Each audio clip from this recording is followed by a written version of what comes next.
Today, we're diving into how artificial intelligence is completely rewriting the rules of cybersecurity. And I'm telling you, this is not science fiction. It's a full-blown arms race happening right now between attackers and defenders. And it all starts with a number that's, well, it's kind of hard to believe. Think about it. What can you really do in 27 seconds? Check a notification, maybe? Well, for a cybercriminal, that's all the time they need. This is the fastest we've ever seen an attacker go from getting their first foot in the door to spreading across an entire network. A human analyst can't even process the initial alert that fast. This is the new speed of cyber warfare. Okay, so if the speed is wild, the scale is just off the charts. This number, that's the explosion in phishing attacks, a tidal wave that experts say is being driven directly by generative AI tools. AI makes it cheap, fast, and terrifyingly easy to create super convincing fake emails and websites at a scale that's it's completely unprecedented. And here's the bottom line. This is the year-over-year jump in attacks from what CrowdStrike calls AI-enabled adversaries.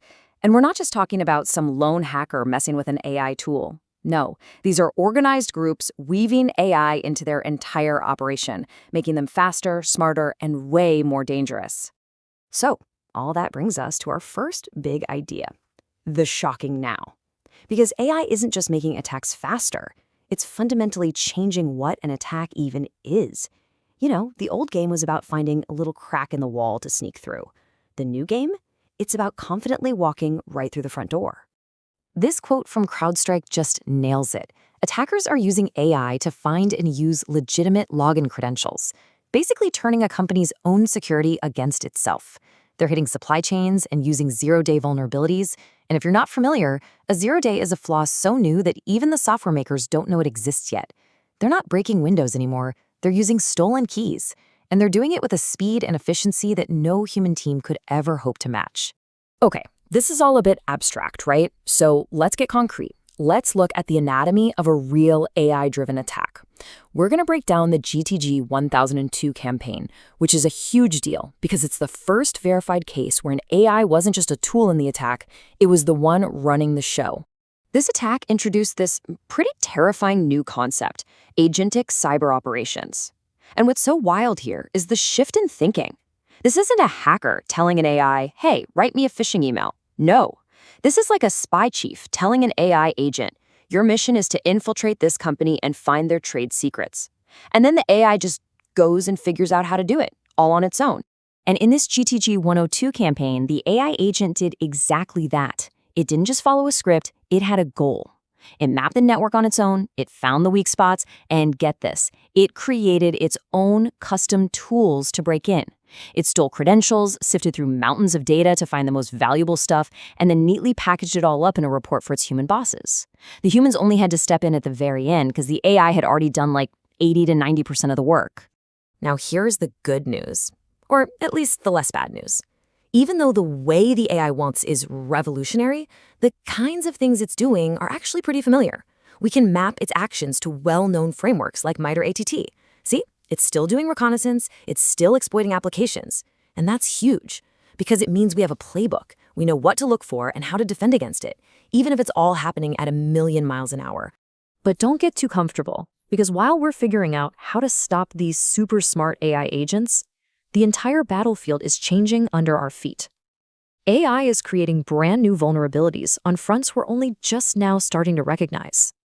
So where are these new front lines? Well, they're everywhere. You've got actual AI systems left exposed. Researchers found over 200 AI servers just sitting wide open on the internet. Yikes. You've got huge events like the Olympics that are perfect bait for AI-powered phishing scams. And then there's us, the human element. You have overworked employees using unauthorized tools, shadow AI, and just pasting sensitive company data right into them without even thinking. And after all that, guess what? Good old-fashioned email is still the front door for 90% of breaches. Okay, I know, this all sounds pretty dire. But remember what we said at the start.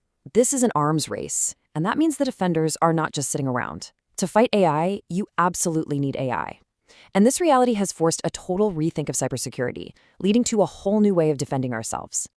Here's the big shift. The old way was all reactive. An alarm goes off, and some poor human analyst has to scramble to figure out what's happening. That model is just broken. It's way too slow. The new way is preemptive. It uses AI to predict where an attacker is going to go and shuts down that path before they can even take it. It's about preventing the fire, not just showing up with a fire hose. And a really cool piece of tech that makes this possible is called automated moving target defense. Think of it like this. An automated attack needs a predictable, stable target to work. AMTD is constantly changing the environment, shifting things around under the hood. It's like trying to hit a target that's not only moving, but is also constantly changing its shape and location. For an automated attack script, it's a total nightmare. And listen, this isn't some fringe idea. This is Gartner we're talking about, one of the biggest names in tech analysis. They're predicting that in just a few years, most big companies will be running what they call autonomous cyber immune systems. It's exactly what it sounds like, a network that acts like a biological immune system, finding and neutralizing threats all on its own. No human intervention needed. That's the future. Now, this arms race goes way, way beyond just corporate security. It's playing out on the global stage. It's becoming a central piece of the competition between nations. This, right here, is the end game, the global battle for AI supremacy. And at the absolute heart of this battle is hardware. It's all about the chips. Right now, Taiwan pretty much dominates the world when it comes to making the advanced chips that power AI. But look at these projections. By 2040, the US and China are expected to be pouring money into building their own chip factories. Why? Because you can't be a global superpower if someone else controls the supply of your country's digital brains. It's a massive strategic risk. And this timeline, it paints a pretty stark picture of where we're headed. Experts think Chinese AI will be just as good as US models by the early 2030s.